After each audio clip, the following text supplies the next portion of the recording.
হাতে যদি সময় কম থাকে অথবা বাড়িতে যদি তেমন সবজি না থাকে তাহলে 1 কাপ মসুর ডাল আর 2টো আলু দিয়ে এভাবে স্বাস্থ্যকর রেসিপি বানিয়ে ফেলতে পারো। বাচ্চা থেকে বয়স্ক সবাই খেতে পারবে। চলো দেখতে থাকো। বানানোর জন্য কি কি লাগছে তোমরা দেখে নাও। দেখো আমি এখানে 2টো আলু কেটে নিয়েছি, একটা টমেটো কেটে নিয়েছি, অল্প একটু মটরশুঁটি নিয়েছি, মটরশুঁটিটা চাইলে তোমরা নাও নিতে পারো। আর এখানে দেখো মসুর ডাল নিয়ে নিয়েছি 1 কাপ।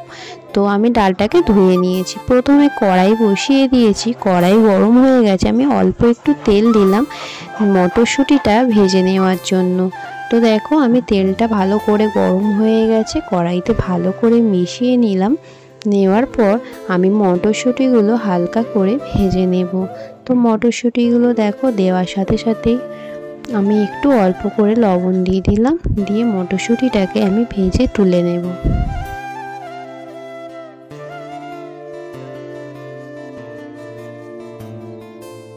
দেখো মটরশুঁটিগুলো ভাজা হয়ে গেছে, আমি একটা বাটিতে তুলে নিলাম। এবারে ওই কড়াইতে আমি আবারও কিছুটা তেল দিয়ে দিলাম। তো তেলটা আমি খুব বেশি দেব না, যেহেতু এটা খুব তেল মশলায় রান্না না, খুবই হালকা তেল মশলায় রান্না। তো দেখো আমার তেলটা গরম হয়ে গেছে। এবারে আমি তেলের মধ্যে 2টো তেজপাতা আর 2টো শুকনো লঙ্কা দেখো দিয়ে দিলাম। তোমরা এইভাবে ফোড়ন দিয়ে করো। আর দেখো অল্প একটু গোটা জিরে ফোড়ন দিলাম, আর এটা তোমরা গোটা জিরে দিয়ে অবশ্যই করো। তা দেখো ফোড়নটা আমার ভালো করে ভাজা হয়ে গেছে। এবারে কেটে রাখা আলুগুলো আমি এর মধ্যে দিয়ে দিলাম। তো সব আলুগুলো এভাবে দিয়ে দেব। দেওয়ার পর কিছুক্ষণ ধরে একটু আলুগুলো ভেজে নেব। তো দেখো আমার সব আলুগুলো দেওয়া কমপ্লিট। এবারে আমি কিছুক্ষণ ধরে এটাকে একটু ভেজে নেব। তো চলো আজকের ভিডিওটি সম্পূর্ণ তোমরা দেখতে থাকো। এটা আমার হালকা ভাজা ভাজা হয়ে গেছে। এবার এর মধ্যে পরিমাণ মতো আমি নুন দিয়ে দিলাম। নুনটা একটু বেশি দিলাম, যেহেতু এতে ডালটা দেব সেই জন্য আমি নুনটা একটু বেশি দিয়ে দিলাম। তো দেখো আমি এবারে খুব ভালো করে এটা কিছুক্ষণ ধরে একটু ভেজে নেব। তো ভাজতে ভাজতে আমি এর মধ্যে কেটে রাখা টমেটো কুচিটাও দিয়ে দিলাম। তো সবগুলোকে এবার আমি কিছুক্ষণ ধরে ভালো করে কষিয়ে নেব।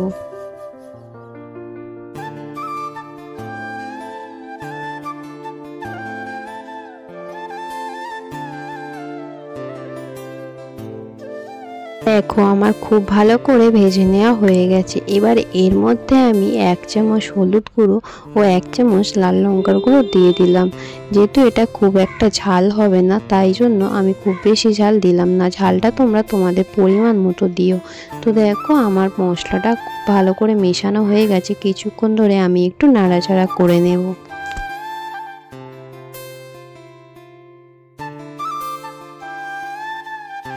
মশলাটা আমার পুরোপুরি কষানো হয়ে গেছে। এবারে আমি পরিমাণ মতো জল দিয়ে দিলাম। জলটা তোমরা তোমাদের পরিমাণ মতো দিও। আমি যেহেতু এরপরে ডালটা অ্যাড করব সেহেতু আমি জলটা একটু বেশি দিলাম। তো দেখো আমি খুব বেশি জল দিইনি আর একেবারে কমও দিইনি, মোটামুটি দিয়েছি। দেখে তোমরা বুঝতেই পারছো আমি এতটা জল দিয়েছি। তো এর মধ্যে আমি এবারে যে ডালটা ধুয়ে রাখা ছিল সেই ডালটা এর মধ্যে দিয়ে দিব। দেখো ডালটা আমি এর মধ্যে দিয়ে দিলাম, দিয়ে খুব ভালো করে এটাকে মিশিয়ে নেব। তো এভাবে যদি না কখনো কেউ বানিয়ে থাকো অবশ্যই একবার এভাবে ট্রাই করো। আশা করছি তোমাদের খেতে খুবই ভালো লাগবে আর খুবই হেলদি টেস্টি একটা রেসিপি। তো বাচ্চা থেকে বয়স্ক সবাই খেতে পারবে, খুবই কম মশলা স্বাস্থ্যকর একটা রেসিপি। আর দেখো আমি ভালো করে মিশিয়ে দিলাম। মিশিয়ে দেওয়ার পর আমি ভেজে রাখা মটরশুঁটিগুলো এর মধ্যে দিয়ে দিলাম। তো মটরশুঁটিটা তোমরা চাইলে স্কিপ করতেও পারো, আর যেহেতু শীতের সিজন তো সেই জন্য আমি মটরশুঁটিটা দিলাম, যাতে দেখতেও ভালো লাগে আর খেতেও একটু ভালো লাগে। তো দেখো আমি খুব ভালো করে মিশিয়ে নিলাম। মিশিয়ে নেওয়ার পর এবারে আমি ঢাকা দিয়ে দিলাম সিদ্ধ হওয়ার জন্য। দেখো এবারে ঢাকাটা খুলে দেখে নিলাম যে সিদ্ধ হয়েছে কিনা। তো দেখো আমার ডালটাও অনেকটা প্রায় সিদ্ধ হয়ে গেছে। আর আমি ভালো করে এটাকে মিশিয়ে নিচ্ছি। এটা খুব একটা বেশি টাইম লাগে না, তোমরা করলে বুঝতে পারবে। আর যেহেতু মুসুর ডাল সিদ্ধ হতে বেশি সময় যায় না, তো দেখো এরকম দেখতে লাগছে। খেতে কিন্তু এটা খুবই টেস্টি হয়, তোমরা অবশ্যই একবার বাড়িতে ট্রাই করো। আর দেখো আমি দেখে নিচ্ছিলাম যে কতটা সিদ্ধ হয়েছে, তোমাদেরকেও একটু দেখিয়ে দিলাম। তো এবারে আমি মিশিয়ে নেওয়ার পর এখানে ভাজা জিরে আমি অ্যাড করে দিলাম। দেখো ভেজে রাখা জিরে গুঁড়ো আমি এর মধ্যে ছড়িয়ে দিলাম, দিয়ে এটাকে খুব ভালো করে মিশিয়ে দেব। আমার এতে আর কোনো মশলা অ্যাড করার নেই, খুবই সিম্পল রান্না আর খুবই কম মশলায় রান্না। তোমরা দেখেও বুঝতে পারলে। কেমন লাগলো রেসিপিটি অবশ্যই তোমরা কমেন্টের মাধ্যমে জানাবে।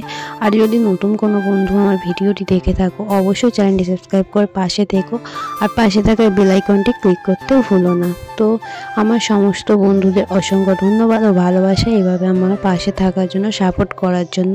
তো দেখো রেডি হয়ে গেছে, আমি এবার একটা পাত্রের মধ্যে নামিয়ে দিচ্ছি।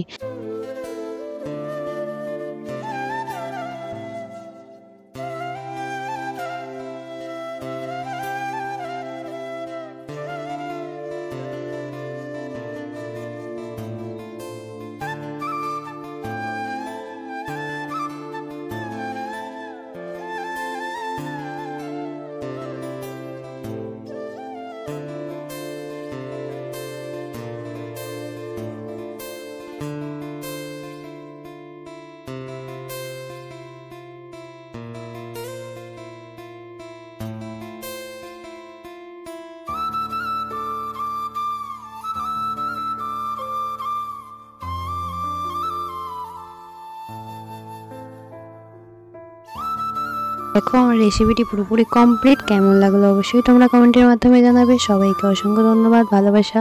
সবাই পাশে থেকেও এইভাবে, আমিও তোমাদের পাশে ছিলাম, আছি, সবসময় থাকবো। আর এতক্ষণ পর্যন্ত ভিডিও দেখার জন্য সবাইকে অনেক অনেক ভালোবাসা। Love you all. সবাই খুব ভালো থেকো, সুস্থ থেকো, সাবধানে থেকো। এটা আমি ডিনারে খেয়েছিলাম, তার জন্য রুটি আর কাঁচা লঙ্কা পেঁয়াজ নিয়েছিলাম। তো চলো বন্ধুরা, টাটা, সবাই ভালো থেকো। কেমন লাগলো অবশ্যই জানিও। টাটা।